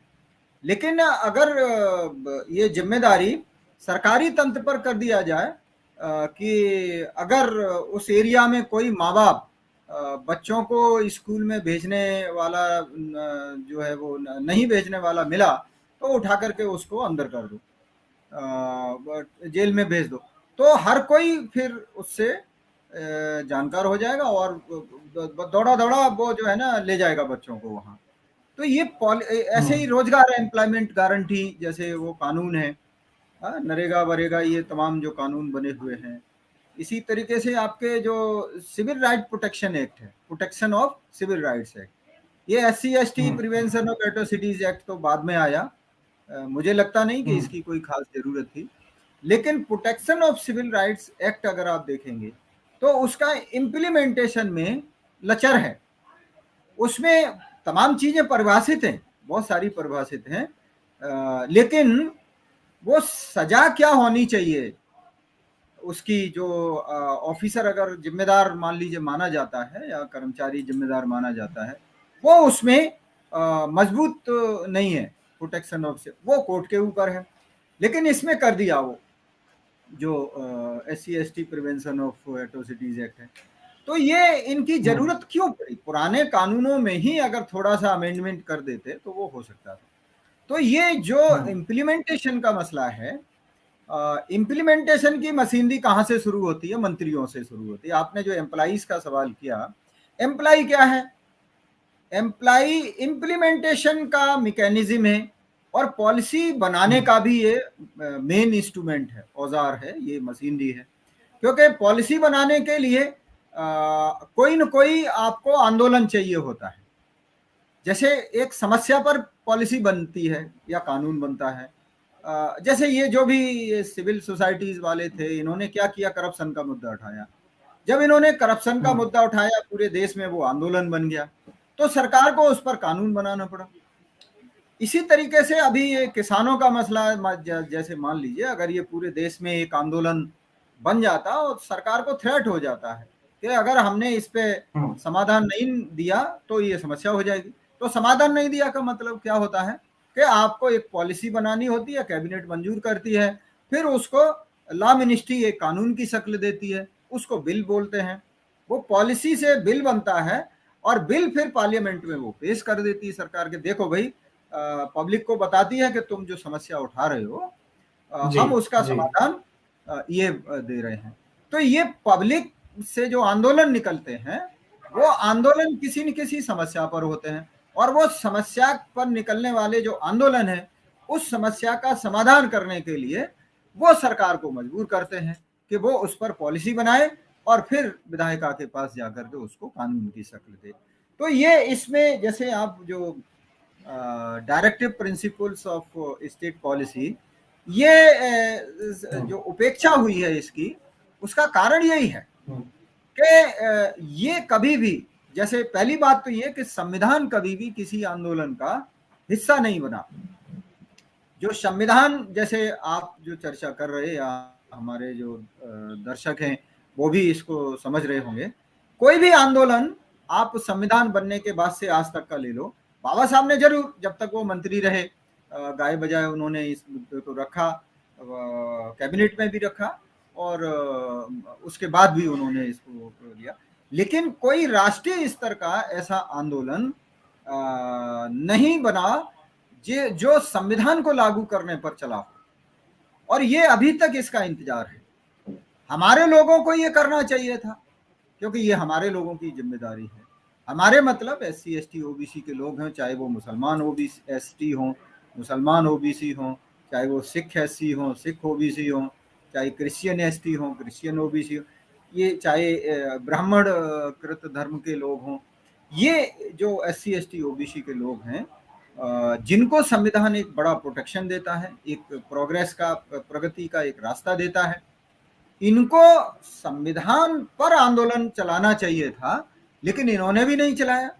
ये भी वो जो संविधान लागू नहीं करना चाहते उनकी राजनीति की बेशर्मी भरी नकल करते हुए और लोगों के सामने पहुंच जाते हैं और लोग मूर्खों की तरह उनकी बातों पर यकीन करने लगते हैं। तो प्रजातंत्र में क्या होता है कि ये सरकार, जैसे बाबा साहब ने कहा कि संविधान के परिणाम किस पे निर्भर करते हैं, उसको लागू करने वाले पे निर्भर करते हैं। वो लागू करने वालों को कौन चुनता है? वो लागू करने वाले संविधान लागू करने वाले हैं कि नहीं है, वो तो जनता तय करके देती है। और जनता को इससे कोई मतलब नहीं है कि जिसको हम चुन रहे हैं वो संविधान लागू करने वाला होना चाहिए, वो सवाल नहीं करती। आप वोट मांगने जाते हैं, पार्टी वाले लोग जाते हैं, पार्टी का एजेंडा जाता है, पार्टी का मैनिफेस्टो जाता है, पार्टी के कार्यकर्ता घूमते हैं, पदाधिकारी घूमते हैं, लंबे चौड़े भाषण देते हैं मोटे मोटे, लेकिन लोग ये नहीं पूछते कि भाई ये बताओ, ये सब तो तुम्हारा भाषण सुन लिया, ये बताओ संविधान को लागू करोगे कि नहीं करोगे? अगर संविधान लागू करोगे तो बताओ फिर संविधान में क्या क्या है, और वो जो क्या क्या है वो कैसे लागू करोगे? तुम्हारे पास क्या योजना है उसकी, क्या प्रोग्राम है उसका? और अगर वो पार्टी पहले सत्ता में रही तो उसको पूछना चाहिए, तो अभी तक क्या भाई तुम बेहोश थे? क्या तुम नींद में सो रहे थे? तो इतने साल शासन में क्या किया तुमने? क्यों नहीं लागू किया? अब तुम पे कैसे भरोसा किया जाए? जब इतने साल तुमने बेईमानी की, गद्दारी की संविधान के साथ, तो अब तुम वफादारी कैसे करोगे? तो ये जो चीज है, ये लोगों को जब तक हम इस लेवल पर जागरूक करके नहीं ले आते तब तक ये लागू करने का जो दबाव है, लागू करने का जो एक प्रेशर है, वो सरकारों पे नहीं बनता। ये सब जनता के ऊपर निर्भर करता है। तो जैसे बाबा साहब ने कहा कि कोई भी कानून मान लीजिए बनाया आपने, जैसे अभी राइट टू एजुकेशन एक्ट है, रोजगार गारंटी है, ये पब्लिक डिस्ट्रीब्यूशन सिस्टम है, राशन वाला जो है, ये एसेंशियल कमोडिटीज एक्ट के तहत है। अभी ये जो किसानों को बीज मिलते हैं, इनका जो ऑर्डर है बीज वाला, वो एसेंशियल कमोडिटीज एक्ट के अंदर निकलता है। ये पेट्रोल डीजल के जितने ऑर्डर्स हैं ये सब एसेंशियल कमोडिटीज एक्ट के अंदर निकलते। लेकिन लोगों को नहीं पता कि ये जो लागू हो रहे हैं ईमानदारी से कि नहीं हो रहा है। अब एसेंशियल कमोडिटीज एक्ट में कुछ उद्देश्य घोषित किए गए उसको बनाते वक्त के। एसेंशियल कमोडिटीज दवाइयां हैं, जैसे ये दवाइयां हैं, खाने पीने की तमाम चीजें हैं, और ये जैसे पेट्रोलियम प्रोडक्ट 1500 के लगभग पेट्रोलियम प्रोडक्ट्स होते हैं। आपका ये पब्लिक डिस्ट्रीब्यूशन सिस्टम पूरा उस पर टिका हुआ है। गैस जो वह है, LPG वगैरह है, ये सब चीजें, ये तमाम उस एक्ट के उद्देश्य के हिसाब से जब तक वो लागू नहीं होंगे, तमाम आदेश जो है, तब तक तो वो रिजल्ट हासिल नहीं होगा। तो ये क्यों नहीं हो पा रहे हैं, ये तमाम कानून क्यों नहीं लागू हो पा रहे, वहां बाबा साहब को याद रखना जरूरी है। तो बाबा साहब ने कहा आप कोई भी कानून बना लो, जैसे आपने protection of civil right act बनाया, कहाँ अत्याचार बंद हुए लोगों पे भाई? जात के आधार पर भी हो रहे हैं, क्षेत्र के आधार पर हो रहे हैं, वो हैसियत, आर्थिक हैसियत के आधार पर होना, ये सब कहाँ रुका है? प्रोटेक्शन ऑफ ये atrocities, SC/ST protection of prevention of atrocity act बन गया। लेकिन क्या एट्रोसिटी बंद हुई है? कोई एट्रोसिटी बंद नहीं हुई, चाहे एम्प्लॉय हो चाहे दूसरे हैं। और इस सब में एम्प्लॉइज की जो जिम्मेदारी है वो तो इम्प्लीमेंट करने वाले वही है, और पॉलिसी बनाने, ईमानदारी से पूछा जाए तो पॉलिसी ये जो अधिकारी है वही बनाते हैं। मुझे ये काम करते हुए तकरीबन 25 साल से ज्यादा हो गया, तो मुझे पता है कि पॉलिसी बनाता कौन है। हकीकत में सरकार का क्या होता है, मंत्री आया, प्रधानमंत्री ने कैबिनेट में कुछ कहा कि भाई ये तुम्हारी मिनिस्ट्री से इस पे कोई वो नहीं आया है, अभी कैबिनेट नोट नहीं आया, ऐसे ही राज्यों में होता है। तो फिर वो मंत्री बुलाता है, बुला करके बोलता है वो आज कैबिनेट पे ये डिस्कस हुआ और आप इस पे पॉलिसी बनाइए। अब अधिकारी लग जाते हैं तो नीचे तक जो राज्यों से जानकारी मंगाना, केंद्र की जो जानकारी है वो तमाम संस्थाओं से मंगाना, फिर उसको एक पॉलिसी बनाना, और फिर हम लग जाते हैं उसमें सब। अब वो बार बार उस पर चर्चा होती है, उसको रिफाइन किया जाता है वगैरह वगैरह। तो बाबा साहब ने कहा कि ये जो इम्प्लीमेंटेशन है ये जनता की जागरूकता पर निर्भर करता है। आपके कानून बनाने से समस्या हल नहीं होती। आपने बना दिया लेबर का कानून, उससे वो लेबर का भला नहीं होने वाला जब तक कि देश की जनता और लेबर क्लास उसके प्रति जागरूक न हो। बिल्कुल। तो अगर आपने फैमिली लॉ बना दिया तो फैमिली लॉ के लिए लोग जागरूक तो होने चाहिए। इसी तरीके से आपने कोई दूसरा कानून बना दिया, एजुकेशन गारंटी एक्ट बना दिया या कुछ और बना दिया, तो लोग उसके प्रति जागरूक होने चाहिए। लेकिन जब तक लोगों को कानून एक्सेप्ट नहीं होगा तब तक, जैसे ये संविधान है, अब ये संविधान लोगों को नहीं है, मेजॉरिटी जो है अभी संविधान एक्सेप्ट नहीं करती। आप जैसे गौंड साहब ने कुछ कहा, अभी ये बागड़ी जी ने कहा, अब आप ये देखिए समाज में जाकर के कि संविधान कुछ बोलता है, लोगों की आस्था, मान्यता, उनका व्यवहार, उनके जो उसूल है वो कुछ और बोलते हैं, जो संविधान से एकदम उलट है। अब ये डायरेक्टिव प्रिंसिपल बोलता है कि अंधविश्वास के खिलाफ सरकारों को काम करना चाहिए, एक वैज्ञानिक दृष्टिकोण का समाज ये बोलता है। लेकिन क्या हो रहा है, सरकार जिन सीरियल्स को, फिल्मों को मंजूरी देती है, टीवी पे आप रोज चलता हुआ देखते हैं, आपको मालूम है भाई वो कैसे होते हैं और किस चीज को बढ़ावा देते हैं। तो ये सर, कर्मचारी संगठनों को क्या आप संदेश देंगे कंक्लूडिंग में? सर बताया आपको कि कर्मचारी जो संगठन है, तो कर्मचारियों का जो रोल है वही कर्मचारी संगठनों की जिम्मेदारी है। तो एक उनकी अपनी समस्या है, ठीक है, कर्मचारियों को संगठित करते हैं, कर्मचारियों की समस्याओं के लिए करते हैं, लेकिन कर्मचारी के तौर पे एक तो नीतियां बनते वक्त पूरी जानकारी सही ढंग से जानी चाहिए और उनको उसमें जिम्मेदारी निभानी चाहिए। दूसरा, जब बन जाती है, नीति बन गई, कानून बन गया उसका, तो वो कानून करप्शन फ्री होकर के और पूरी क्षमता से लागू करने। अब ये तो होगा नहीं, दफ्तर है 9 बजे का, पहुंच रहे हैं 11:30 बजे, और फिर समाज के सामने लंबे चौड़े भाषण भी दे रहे हैं। मतलब जिस समाज के लिए पॉलिसी बनी है, कानून बनी है, उसको लागू करने वाले उसी समाज से निकले हुए कर्मचारी, उनका व्यवहार कैसा होना चाहिए कि 9 का दफ्तर है तो 8:45 पहुंचो कम से कम, अगर 5 बजे तक है तो 5:30 बजे निकलो। लेकिन वही सबसे ज्यादा बदमाशी करता है। जिस समाज की समस्या सुलझाने के लिए नीतियां बनी, कानून बने हैं, अब ये हम किसी सरकार का नाम नहीं ले सकते, जब से संविधान लागू हुआ है तमाम सरकारें आई गई, राज्यों में भी तमाम सरकारें आई गई, कुछ न कुछ तो पॉलिसी बनी है ना भाई साहब। अब बनी है, लागू नहीं कर रहे हो रही, क्योंकि लागू करने वाला जो वर्ग है, कर्मचारी जो वर्ग है, आप देखिए दफ्तर में, हम तो यहाँ से भैया सेंटर से फोन करते रहते हैं, 11 बजे से पहले मिलता नहीं है कोई। ज्यादातर राज्यों के सचिवालयों का ये हाल, कहीं उसका चपरासी फोन उठाता है 11 बजे के उठाता है, बहुत ही कम गिने चुने लोग हैं। आप जिले में जाइए, जिले के दफ्तरों में देखिए, अपने गांव के आसपास के दफ्तरों में देखिए, स्कूलों में देखिए, प्राइमरी हेल्थ सेंटर में देखिए, अस्पतालों में देखिए, जो सरकारी तंत्र में जो नौकरी पर आए हुए, हम कहते हैं ना कि भाई ये सरकार ये निजीकरण कर रही, ये कर रही है, भाई कड़वी सच्चाइयां बहुत होती हैं, जो कड़वी सच्चाइयां हैं ना बहुत। आप 4-5 अपने स्कूलों पे छापे मार के देख लीजिए और वहां देखिए पढ़ाते कैसे हैं। आप 4-5 प्राइमरी हेल्थ सेंटर पे छापे मार ली, बैंकों में जाके देख लीजिए, आप पोस्ट ऑफिस में जाके देखो। लेकिन लोगों का ये मानना है राजा अगर ठीक रहेगा तो बाकी सब ठीक रहेगा, अगर नेता ये ठीक रहा। राजशाही में ठीक था, राजशाही में पब्लिक राजा की नकल करती थी, लेकिन डेमोक्रेसी में उल्टा है। बाबा साहब ने बोला है ना, डेमोक्रेसी में उल्टा होता है, जनता की जागरूकता से सरकारें नियंत्रित होती हैं। जनता की जो जागरूकता है वो सरकारों को गाइड करती है कि बेटा अगर ऐसा किया तो जनता तेरे खिलाफ हो जाएगी, अगर ऐसा करेगा जैसा चाहती है तो जनता तेरे साथ में रहेगी। तो ये डेमोक्रेसी में ये बिल्कुल सत्य नहीं है, ये खुरापाती स्टेटमेंट है डेमोक्रेसी के लिए। और डेमोक्रेसी का ऑल ओवर वर्ल्ड यूनिवर्सल ये सच्चाई है, सिद्धांत है कि डेमोक्रेसी में जनता सुप्रीम है। हमारे यहाँ ये जो संविधान जिसकी हम चर्चा कर रहे हैं, किसने अडॉप्ट किया है बताओ भाई? सरकारों ने अडॉप्ट किया है क्या?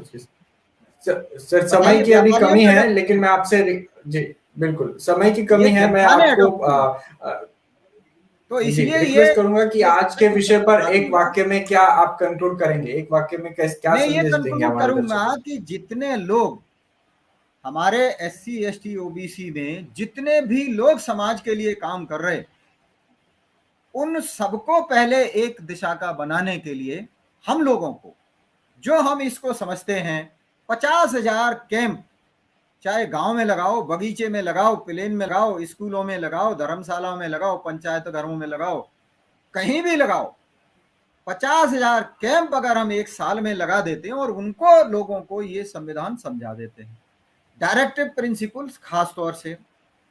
और अब तक सरकारों ने इनकी उपेक्षा क्यों की है? क्योंकि वो सरकारें संविधान के प्रति बेईमान सरकारें रही हैं। ये बिल्कुल सत्य बात है, इसको लोगों को हमें समझाना पड़ेगा। तो अगर हम ऐसा कर पाते हैं, 50,000 कैंप हम पूरे देश में गांव लेवल तक हम लगा पाते हैं, तो इस देश में जनता संविधान के प्रति जागरूक हो जाएगी। और फिर ये जो डायरेक्टिव प्रिंसिपल्स हैं, इनकी उपेक्षा करने के बजाय इनको लागू करने वाली सरकारें हर स्तर पे, चाहे केंद्र पर हो, राज्य पर हो, ये आपको देखने को मिल जाएगा। जी बिल्कुल, धन्यवाद सर। 50,000 कैंप इस देश में जगह जगह लगने चाहिए संविधान को लेकर के, और निदेशक तत्वों को उसमें समझाया जाना चाहिए, गांव स्तर तक आपने बताया। बहुत बहुत धन्यवाद। कार्यक्रम समाप्ति की ओर है और मैं सभी जो अभी हमारे जो पैनलिस्ट है बाकी, उनसे एक वाक्य में आज के विषय पर कंक्लूडिंग ओपिनियन लूंगा। एडवोकेट मनोज सर बताएं कि एक वाक्य में इस विषय पर कंक्लूडिंग आपका। जी जी जैसे सर ने बताया कि अभी हमें कॉन्स्टिट्यूशन के बारे में लोगों को बताने के लिए 50,000 कैंप लगाने चाहिए, तो उससे मैं पूरी तरह समर्थन करता हूं और उनकी बातों से एग्री करता हूं। क्योंकि जब तक एक वाक्य में कह सकते हैं कि जब तक जनता जागरूक नहीं होगी अपने अधिकारों के प्रति, तब तक संविधान के से जो अधिकार मिले हुए हैं उसको लागू करने वाले सोए रहेंगे। तो हमें पहले अपने लोगों को, जिनके लिए संविधान है, उनको जगाना पड़ेगा, फिर वो अपने आप जो सोए हुए लोग हैं उनको जगा देंगे। जी बिल्कुल, और आप जैसे जो एडवोकेट हैं उनकी काफी बड़ी जिम्मेदारी है, क्योंकि कानून को जो बारीकियां हैं आप समझते हैं। जी बहुत बहुत धन्यवाद। एसआर बागरी सर, संक्षिप्त में क्या बताएंगे आप? जी एक वाक्य में। हमें भारतीय संविधान की जानकारी समाज के बीच में लेके जाना पड़ेगा अधिकारों के प्रति। मैं अपने सभी जो दर्शक देख रहे हैं उनको भारतीय संविधान दिखाना चाहूंगा। मैं जहां भी जाता हूं भारतीय संविधान लेके जाता हूं, और यदि हमें अपने अधिकारों की जानकारी हो जाएगी तो हमें फिर किसी से मांगने की जरूरत नहीं पड़ेगी, वो खुद ही देने के लिए तैयार रहेगा। इसलिए जो भी साथी सुन रहे हैं वो गांव-गांव में, कस्बे में जहां भी उनका एरिया है जरूर जाए। मैंने अपना पहला धम्मी साहब के ऑर्डर को मानते हुए पहला प्रोग्राम संडे को मेरे पड़ोस में एक गांव था, वहां अपनी बहन बेटियों के बीच में प्रोग्राम शुरू कर दिया है, और पहले भी कर रहा था। मैं संविधान का ही प्रचार करता हूं और दूसरों से भी यही चाहूंगा कि अपने अधिकारों के बारे में ज्यादा से ज्यादा लोगों को जानकारी दें, ताकि वो अपने अधिकार से वंचित ना हो। यही मेरा एक उसमें कंक्लूजन है। जी जी, बहुत बहुत धन्यवाद। आप जैसे धर्मी साहब ने कहा कि जन आंदोलन होना चाहिए, संविधान लागू होने को लेकर के एक आंदोलन का रूप लेना चाहिए। जी, वो डॉक्टर उमेश चंद्र गौन सर संक्षिप्त में क्या आप कंक्लूडिंग देंगे एक वाक्य में, समय की कमी है। जी जी, एक वाक्य में इतना ही कहना चाहूंगा, संगठन ने जो पॉलिसी एडॉप्ट की है, जो रणनीति बनाई है, PS4 door to door, people's social action meeting, इसको लगातार अपना जो भी समय मिलता है थोड़ी सी तकलीफ उठाइए, आगे बढ़िए, गांव-गांव बढ़िए, नगर-नगर बढ़िए, कस्बे में चलिए और इसको लगातार आगे बढ़ाते रहिए। वही हमारी समस्याओं का समाधान होगा, उसी से जागरूकता आएगी। PS4 door to door. जी, बहुत बहुत धन्यवाद। आपने भारतीय संविधान सम्मान सुरक्षा संवर्धन जो अभियान है उसके बारे में बताया, और मैं आज के सभी हमारे पैनलिस्ट हैं इनका हमारे दर्शकों की ओर से और MNT न्यूज नेटवर्क की ओर से आभार व्यक्त करूंगा। और आगे भी विस्तार से हम कभी नीति निर्देशक तत्वों को एक एक पहलू को लेकर के हम चर्चा करेंगे MNT न्यूज नेटवर्क पर, और आपका उसमें उपस्थिति भी हम चाहेंगे उन सभी कार्यक्रमों में। मैं पुनः एक बार आपका आभार व्यक्त करते हुए ये कार्यक्रम यहाँ पर हम समाप्त कर रहे हैं। Thank you very much. जय भीम, जय मूल निवासी, जय भारत, जय जय भीम, जय भीम, जय मूल निवासी। जी, thank you very much sir. आज जो हमने चर्चा की साथियों MNT न्यूज नेटवर्क पर महत्वपूर्ण चर्चा है, और आप सभी से हम रिक्वेस्ट करेंगे इस वीडियो को पुनः एक बार देखिए, और निर्देशक तत्वों के बारे में आपके पास जो भी जानकारी है कृपया आप कमेंट बॉक्स में लिख सकते हैं, हमें ईमेल या व्हाट्सएप भी कर सकते हैं। आपकी जो भी जानकारी है, आपके अगर कोई लेख हैं तो हम प्रकाशित करेंगे MNT न्यूज नेटवर्क की वेबसाइट पर। और हमारा जो ईमेल पता है आपके सामने mntnews2021@gmail.com, और हमारा व्हाट्सएप नंबर है 9021846119। अगर आप हमारे साथ व्हाट्सएप से जुड़ना चाहते हैं तो कृपया दिए गए व्हाट्सएप पर आप अपना नाम और पता हमें व्हाट्सएप करें, हम MNT न्यूज नेटवर्क के ग्रुप में आपको शामिल करेंगे, आप तक जानकारी पहुंचाते रहेंगे। बहुत बहुत धन्यवाद हमारे साथ जुड़ने के लिए। पुनः एक बार आपको हम धन्यवाद देते हुए बताना चाहेंगे कि MNT न्यूज नेटवर्क को अगर आपने लाइक और फॉलो नहीं किया है फेसबुक पर तो कृपया फेसबुक पर हमें लाइक और फॉलो करें, और हमें फेवरेट मोड में रखें ताकि आपको अपडेट्स मिलते रहें। और फेसबुक पर MNT न्यूज नेटवर्क के पेज पर अगर आपको जो भी पोस्ट आपको अच्छी लगती है, जो वीडियो अच्छा लगता है, कृपया आप उसको शेयर कीजिए अपने खुद के अकाउंट पर, अपने साथी मित्रों तक, विभिन्न ग्रुप में, और उसमें कमेंट कीजिए, उस पोस्ट को लाइक कीजिए, क्योंकि जब तक आप ऐसा नहीं करते हैं तब तक आपको अपडेट्स मिलना शुरू नहीं होता है। इसलिए आपसे हम रिक्वेस्ट करेंगे कि आप MNT न्यूज नेटवर्क को फेसबुक पर लाइक और फॉलो करें और फेवरेट मोड पर रखिए, और यूट्यूब पर हमें लाइक सब्सक्राइब कीजिए, और सब्सक्राइब करने के साथ साथ बेल आइकॉन को भी ऑन करें। और बेल आइकॉन को ऑन करने के साथ साथ हम ये भी आपको बताना चाहेंगे कि इस चैनल को आप प्रमोट करें अपने साथी मित्रों तक।